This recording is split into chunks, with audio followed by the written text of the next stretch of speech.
hein. Bon, j'ai reçu beaucoup de questions en disant, monsieur, comment encadrer alpha, comment encadrer alpha, comment encadrer alpha, et comment démontrer, comment justifier que alpha est compris entre deux valeurs, et comment même encadrer cet alpha-là. Donc, si vous voulez vraiment que vous n'aurez pas de problème sur cette question-là, vous allez rester jusqu'à la fin de la vidéo. D'accord? Maintenant, ici, la fonction qu'on nous a donnée, elle est définie sur 0 plus infini. Donc, g de x égale à 4x au cube moins 3x moins 8. Donc, ici, on demande la première question comment dresser le tableau de variation. Vous savez tous, avant de dresser le tableau de variation, il faut tout simplement calculer la dérivée. Il faut savoir comment dresser la dérivée d'une fonction. C'est-à-dire, la fonction ici est une fonction polynôme. Elle est définie sur R. Donc, l'objectif de cette vidéo, ce n'est pas de calculer la dérivée, parce que vous savez tous comment on calcule cette dérivée. Je pense bien, je suppose. Hein? Donc, si vous calculez la dérivée, vous allez trouver 8x au carré moins 3. Donc, on pose g prime de x égale à 0. Pourquoi? Pour savoir le signe de ça.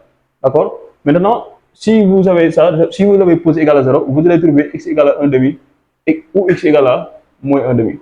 D'accord? Maintenant, comme les x, comme cela dit, g est défini sur 0 plus infini, cela veut dire que le moins 1 demi là, on ne va pas le prendre. Donc, on va prendre seulement la valeur de x qui est égale à 1 demi. Maintenant, on va construire le tableau de variation. Bon, voilà le tableau de variation. Parce que g était défini sur 0 plus infini, on avait 1 demi, donc ici, en 1 demi, vous avez que la dérivée annulée. Cela veut dire qu'ici, on a une tangente horizontale ici. D'accord? Ici, c'est plus, moins. D'accord? Maintenant, la fonction décroissante ici, on va calculer ici f de 0. F de 0, si le petit de calcul, vous voyez, ça c'est 0, 0, ça donne moins 8. D'accord? Si vous calculez f de 1 demi, ça donne moins 9. Vous pouvez faire les calculs. Hein? F de 1 demi, vous allez remplacer tout simplement les x pour 1 demi. Ça sera 4 fois puis 1 huitième, moins 3 fois 1 demi, etc. Donc ça va vous donner moins 9.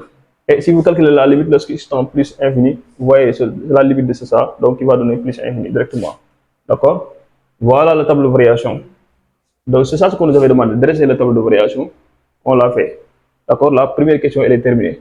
Donc pour la deuxième question, on demande de montrer, pour la deuxième question, g de x égale à 0. C'est bon? On nous demande de montrer que g de x égale à 0 admet une unique solution. D'accord? Sur l'intervalle quoi? 0 plus infini. Maintenant, dans ce cas-là, on va essayer d'utiliser le théorème de valeur intermédiaire. D'accord? Maintenant, ici, entre 0 et 1 demi, c'est-à-dire si x appartenant à 0, 1 demi, si x appartenant à 0, 1 demi, d'accord? Qu'est-ce que vous voyez? Donc, 1 demi exclu, peut-être. Voilà. Si x appartient à 0, 1 demi, on va regarder ici. La fonction f, on voit que la fonction g est continue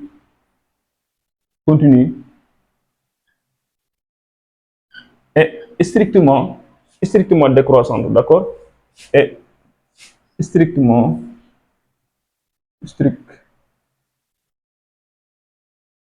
décroissante.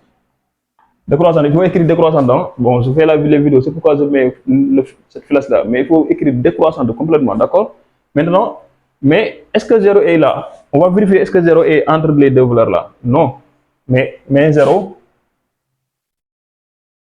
n'appartenant pas à ici. D'accord? 0 n'appartenant pas à l'intervalle moins 8, moins 9. D'accord? Donc ici, il n'a pas de solution. On n'a pas de solution ici.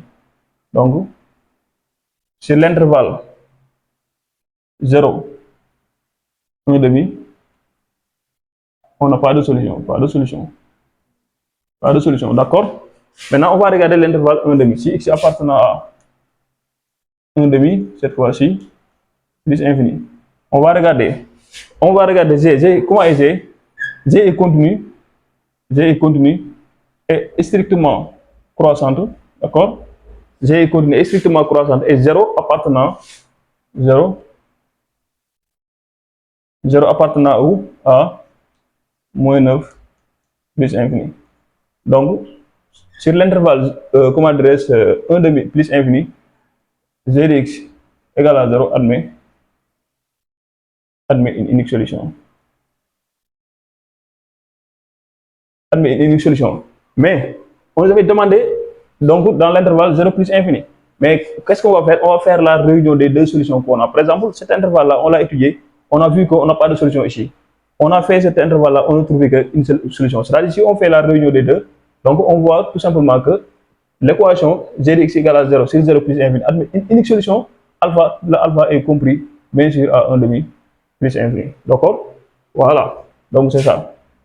Voilà la question. Maintenant, pour la troisième question, maintenant on demande de justifier que alpha est compris entre 1 et 2. Cette question-là, ne vous fatiguez même pas. C'est simple, hein? C'est très simple. Si on vous demande alpha est compris entre 3, moins 1, et quel que soit entre A et B, deux valeurs, ce que tu vas faire, c'est que tu vas calculer f de g de cette valeur-là. Ça veut dire calculer g de 1. Si tu calcules g de 1, regardez bien, on remplace ici par 1.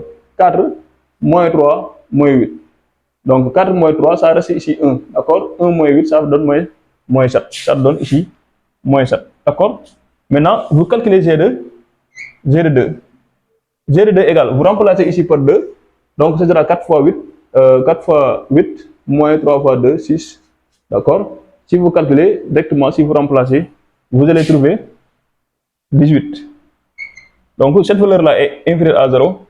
Cette valeur-là est supérieure à 0. Maintenant, l'objectif ici, c'est de faire le produit. C'est-à-dire g de 1 multiplié par g de 2. D'accord? Maintenant, si vous avez pris g de 1 multiplié par g de 2, vous avez vu que c'est négatif, c'est inférieur à 0. C'est ça qui justifie exactement que alpha, donc 1 inférieur à alpha qui est inférieur à 2. Donc cette question, c'est seulement ça. Si on demande de montrer que alpha est compris entre deux valeurs, ce que vous allez faire, vous allez calculer g de cette valeur-là. Et vous calculez g de cette valeur-là. Après, vous allez faire le produit. Si vous avez fait le produit, vous allez voir que ça c'est négatif, le produit est négatif, cela veut dire que c'est ça qui justifie l'existence de alpha entre deux.